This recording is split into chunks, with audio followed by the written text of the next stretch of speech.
Everyone warned Emma about Shadowdeep, not because it was dangerous. Dungeons were supposed to be dangerous. That was the whole point. You went in, you fought something with too many teeth, you came out with gold and a story to tell at whatever tavern would still let you through the door. Shadowdeep wasn't dangerous. Shadowdeep was weird. Last month, her guild contact told her, sliding a contract across the desk without looking up. A party of 4 went in looking for the cursed sword on level 3. They came out 2 hours later. No sword. But the fighter had a full home-cooked meal in his pack, and the rogue was crying and refused to explain why. Emma signed the contract anyway. She was 20 years old, 3 weeks behind on rent, and possessed of exactly 1 skill. She was too stubborn to quit. Shadowdeep it was. The dungeon entrance yawned open in the side of a hill like a politely waiting mouth. Stone archway, worn smooth by centuries. Torches on either side, already lit, which was fine. Probably fine. Torches stayed lit for a long time sometimes. Emma adjusted her pack, checked her short sword, and walked in. The first hallway smelled like old stone and something faintly sweet, like candle wax and dried flowers. Torches flickered to life ahead of her, one by one, lighting her path before she needed to ask. She told herself that was just a mechanism. Some old wizard's automation spell, still running after all these years.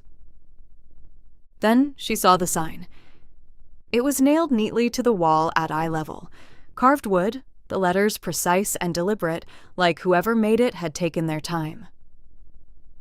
"Welcome, Emma." She stopped, stared at it, looked behind her, looked ahead, looked at the sign again. "How?" she said slowly, to no one. "Do you know my name?" The torches flickered.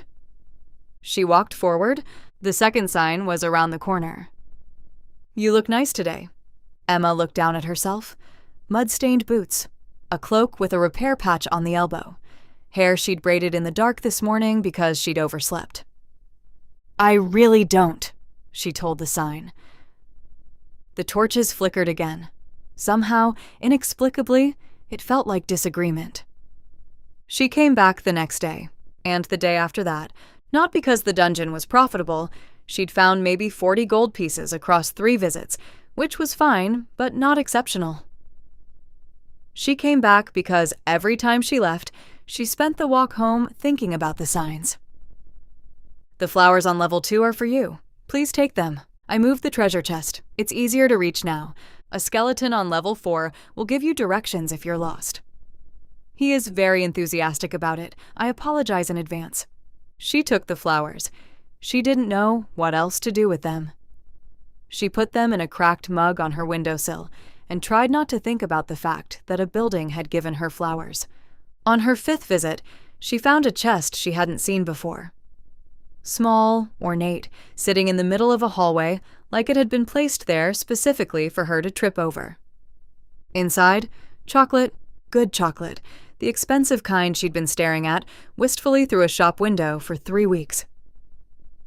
Under the chocolate, a folded note. "I think you're pretty." Emma sat down on the dungeon floor, holding the note, and had a very serious conversation with herself about her mental state. Then she ate the chocolate. Then she said, very quietly to the empty hallway, "Okay, what are you?" The crystal was on level 7. She almost missed it. Just a faint pulse of blue light through a crack in the wall, easy to overlook if you weren't paying attention. But Emma had been paying attention to this dungeon for 2 weeks now, and she'd learned to follow its small invitations. She pushed the wall. It swung open, silent and perfectly balanced. The room beyond was small and round and entirely still. The crystal sat at its center on a natural stone pedestal, roughly the size of her fist, glowing with a deep, steady pulse that she felt more in her chest than her eyes. She reached out, touched it. And then a voice spoke, not in the air around her, not from the walls. It appeared fully formed inside her mind, like a thought that wasn't hers. It was careful and slow, like something that had chosen every word 3 times before speaking. Hello, Emma. She didn't scream. She was proud of that later. Hello, she said very carefully. Are you the dungeon? I am. The whole dungeon. Yes. The signs were from you. Yes. The flowers? Yes. The chocolate. A pause. Somehow, even the pause felt sheepish. You had been looking at it through the window for several weeks. I have a very wide view of the surrounding area. Emma sat down. The floor was cold, but the crystal's light was warm, and her legs had stopped working temporarily. How long have you been alive? Approximately 4,000 years, the voice said. Give or take a century. I lost count for a while in the middle. There was a very boring era. 4,000, she pressed her hand to her forehead. And you've just been here this whole time? Yes. Alone? The crystal pulsed. The light changed just slightly. Less steady, more like a held breath. Yes, it said. Alone. She came back every day after that. Not for gold, not for treasure. She came back because the dungeon asked questions like a child who had been waiting 4,000 years for someone patient enough to answer them. What is pizza? It asked on the second day. Bread? Emma said, sitting cross-legged on the floor of the crystal room, eating lunch she'd started bringing because the conversations ran long. Flatbread with sauce and cheese and whatever else you want on top. Why? Because it's delicious. Why is cheese good? I don't know. It just is. That is not a satisfying answer. Most food answers aren't. What is kissing? She choked on her apple. What? I have observed humans kissing. Outside, through my exterior walls, I do not understand the purpose. It's affection. You do it when you care about someone. Humans are very complicated, the dungeon said thoughtfully. I have been watching for 4,000 years, and I still do not understand taxes. Neither do we, Emma said. Neither do we.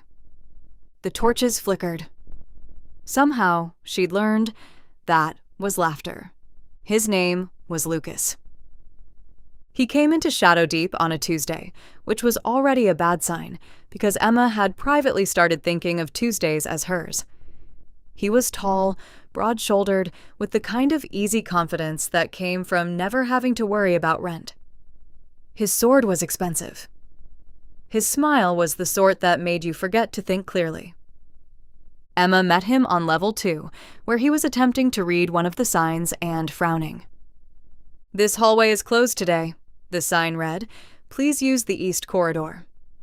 Strange dungeon, Lucas said, noticing her. Then he smiled. Hi. Hi, Emma said, and tried to remember how to be a normal person around a normal human man. They walked out together. He asked if she wanted to get food. She said yes. It was fine. It was nice. He was funny and human, and he didn't communicate through carved wooden signs and flickering torchlight. She almost didn't notice, walking home, that the flowers she'd picked up from level 2 had wilted in her pack. They never wilted before. Lucas came back to Shadowdeep 3 days later. Alone, to prove himself, or something. Emma wasn't there. She heard about it afterward. The entrance moved, not dramatically, just enough. When Lucas approached the archway, he knew the stone had shifted 6 inches to the left. He adjusted. The archway shifted again. He followed it in increasingly exasperated circles for 10 minutes before the entrance finally stayed still and let him through, radiating what Emma could only describe as reluctant hospitality. Inside, the hallways changed direction. Stairs appeared where there were no stairs before. Doors vanished. Corridors that should have gone straight went left and then left again, and then somehow ended up back at the entrance, which shouldn't have been geometrically possible.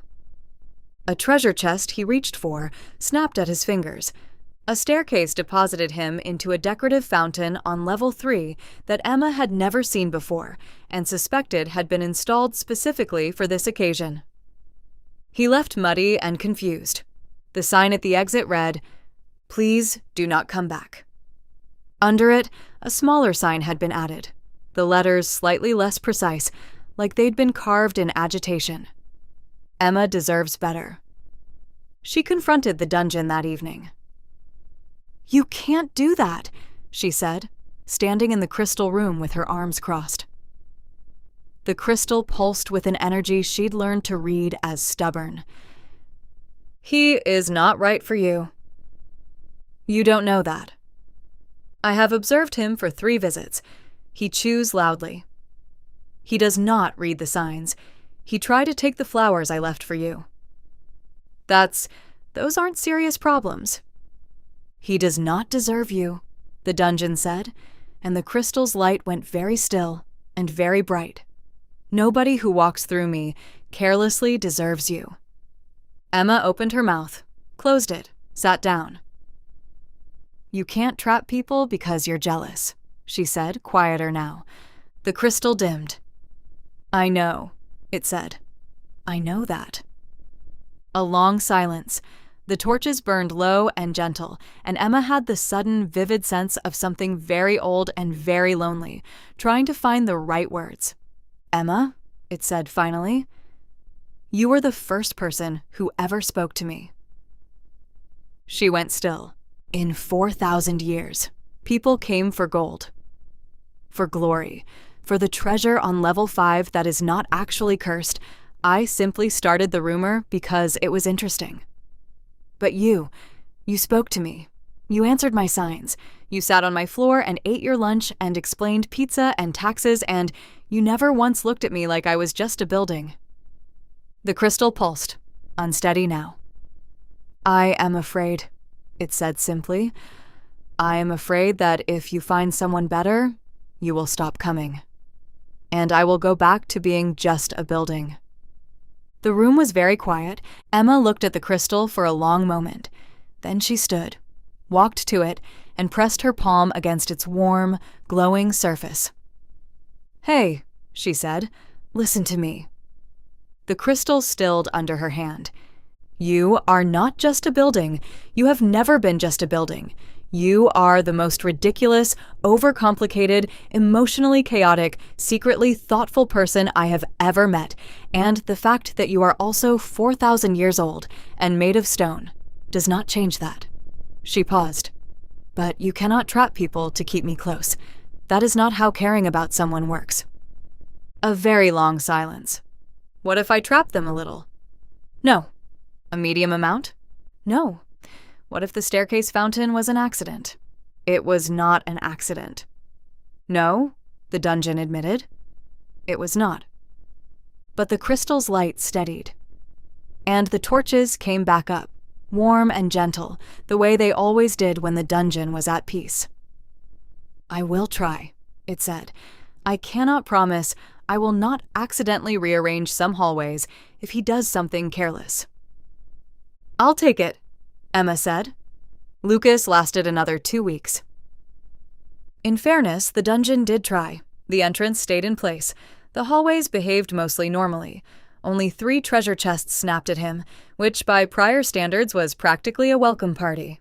He broke up with Emma on a Wednesday, outside the bakery near her apartment, in the kind of apologetic tone that meant he'd been rehearsing. "I just feel like," he said, "you're somewhere else, even when you're here. And I keep thinking about that dungeon, and how weird it is, and—" He stopped, ran a hand through his hair. "I can't compete with something that controls reality, Emma." She thought about telling him the dungeon had promised to behave. She didn't. "Okay," she said. "Okay? Okay." He looked slightly insulted that she hadn't argued, which told her, more than anything else, that the dungeon had possibly been right. She went to Shadowdeep that evening. The entrance glowed warm as she approached, torches flaring bright in greeting. The first sign read, "As always." Welcome, Emma. She walked through the familiar hallways. Level 1, Level 2, the east corridor where the flowers grew back already. Level 7, the crack in the wall, the small round room with its steady blue light. She sat down, pressed her hand to the crystal. "He broke up with me," she said. The crystal pulsed. "I know," it said, and then, with tremendous dignity, "I had nothing to do with it." "Uh-huh. There may have been a sign." "What sign?" Level 1, east wall. It may have said, the dungeon paused, "A man who cannot read signs cannot read a room." It was general advice, for all visitors.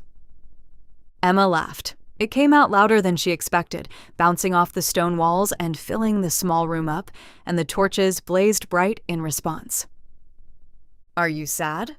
the dungeon asked. She thought about it honestly.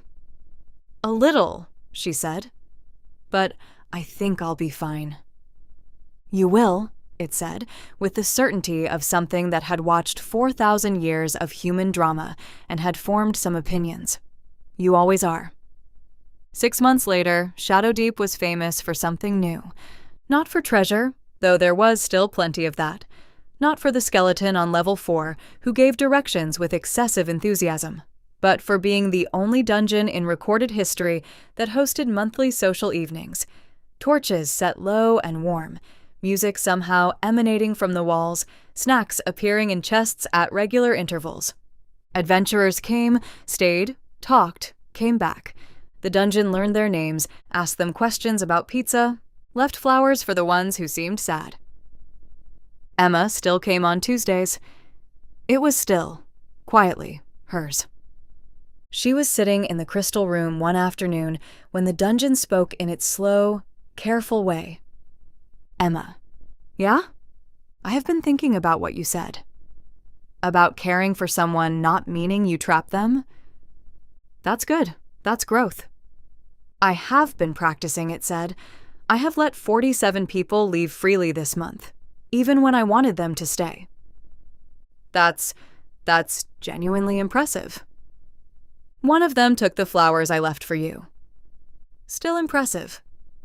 The crystal pulsed, warm and steady. "I am, perhaps," it said slowly, "becoming a better dungeon." "You were always a good dungeon," Emma said. "You just needed someone to talk to." She stood, brushed stone dust off her cloak, slung her pack over her shoulder. At the entrance, the last sign read, as it always did now, "Have a nice day, Emma." She smiled, started walking. Then she heard the wall creak, the sound it made when a new sign was being added, and turned back. Under the first sign, fresh letters. Also, if you ever marry someone else. She waited. "I will be very mature about it." She raised an eyebrow. "There will be only a small earthquake. A very tasteful one."